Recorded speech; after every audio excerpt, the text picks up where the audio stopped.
Bali TV menggelar hiburan rakyat serangkaian memeriahkan HUT ke-15 tahun di panggung terbuka Arda Chandra Denpasar hari Rabu tanggal 31 Mei besok pukul 19 WITA. Hiburan rakyat kali ini dimeriahkan oleh sederetan artis papan atas Bali dan penampilan band Motivora dan Navikula. Untuk menyemarakan HUT-nya yang ke-15, Bali TV menggelar hiburan rakyat yang menampilkan sederet artis papan atas Bali. Artis tersebut antara lain Bayu KW, Deuli, Galuh Bilen, Yong Sagita, Rocky N, Motivora, dan Navikula menampilkan gedebong goyang serta artis-artis lainnya. Untuk mempersiapkan diri dan memberikan hiburan yang optimal bagi masyarakat, sejumlah artis pendukung acara hari ini menggelar geladi. 15 itu memang luar biasa semangatnya, karena saya itu ini dari tahun 2002 berbarengan lahir dengan saya pasti semangat. Sejak ada ulang tahun Bali TV saya walaupun ditampil tidak tampil saya selalu merespon gitu.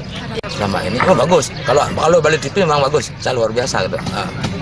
Bagi saya tuh Bali TV sudah mempersembahkan yang terbaik, memberikan terbaik pada para seniman khususnya di menyanyi Bali ya, musik Bali gitu.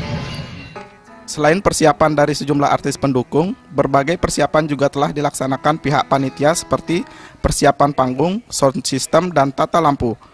Untuk masyarakat Bali yang ingin melihat artis udalanya tampil, bisa langsung datang ke Art Center Denpasar mulai pukul 18 WITA. Pemirsa, saat ini saya sedang berada di panggung terbuka Arda Chandra Art Center dalam rangka HUT ke-15 Bali TV.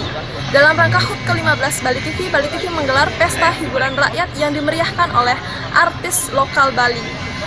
Hingga sampai saat ini, panitia dan pengisi acara sedang melakukan gladi untuk memaksimalkan penampilan.